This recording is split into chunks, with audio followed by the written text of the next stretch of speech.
Timothy Seaman here. I'm looking forward to next week's QuaranTUNE Winter Fest online dulcimer festival. And we have 2 more days until February 8th to sign up for workshops. And I wanted to let you know about the 7 workshops I'll be doing in case you might be interested in any of them. I'm doing 5 for the hammer dulcimer, 2 for the mountain dulcimer. And let's go over those for a couple minutes here. At level 1, beginner, on the hammer dulcimer, I have the wonderful Do Re Mi box.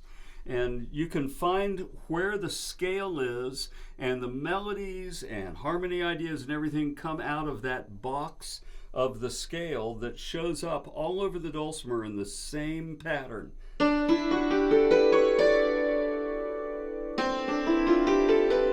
Just a box, and we'll show how the 7 notes in that box can be easily used with certain melodies and how you can find intuitive harmonies and so forth.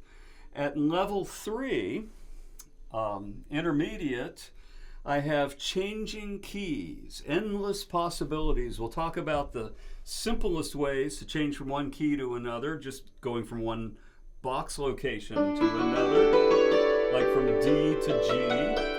Or weird one, a little more creative ones, like from C to D. And how you can figure that out with a particular arrangement.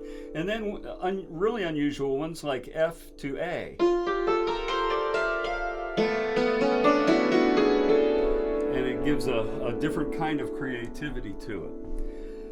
At the advanced intermediate, I have 2 for this, or whatever, upper intermediate, level 4. A solo Pachelbel canon Fantasia is one of them. For many years I've played the chords from Pachelbel's canon using a series of different arranging techniques in episodes. And I want to share that with people, and I have it all notated and we can show it as well. How you can arrange a piece in episodes using a variety of techniques.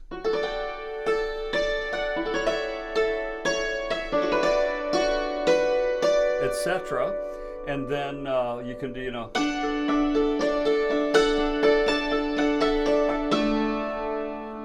a lot of other different techniques. Also at level 4, I have one called More Great Appalachian Folk Hymns, Promised Land, Pilgrim, and about 5 or 6 other ones, and I'll have notation and I'll demonstrate all of them.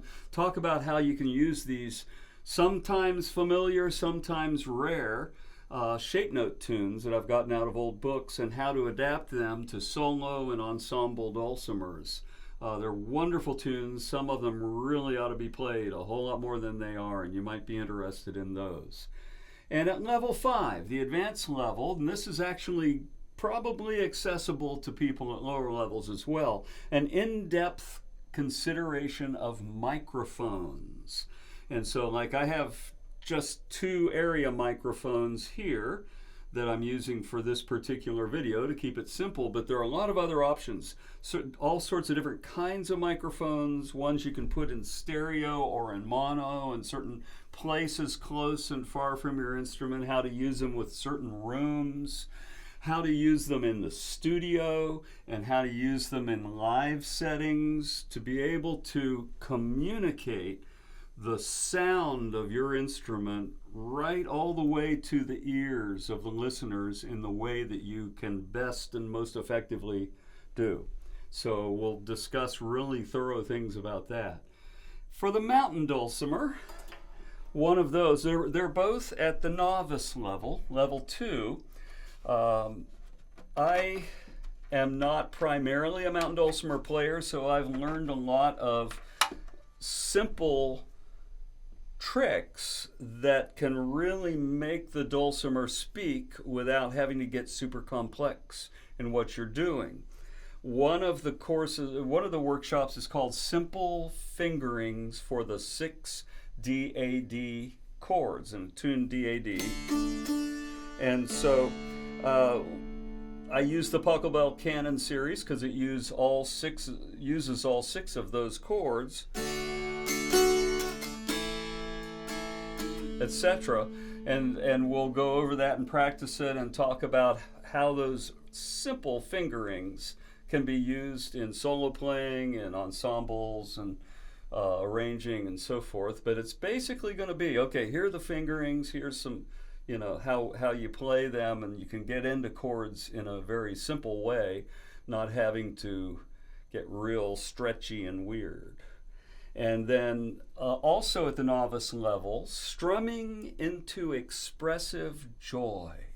And I think of my strumming as a way of drawing resonance out of the instrument so that it really speaks, it really sings in a tone that I'm looking for. And I've found picking what kind of pick you use to get the effect you want really helps, and where in the string and the way you swing your hand. For example, my favorite that I'll definitely show is I like to use these 1mm nylon picks that are sort of soft and thick, and they draw out the resonance the way I personally prefer. And you use a certain part of the string, you swing at certain angles to get certain kinds of tones, and you swing your wrist in certain ways to get certain grooves, rhythms.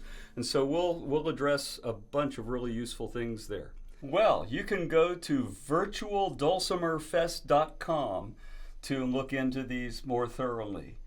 Have a blessed evening. I hope I'll see you next week.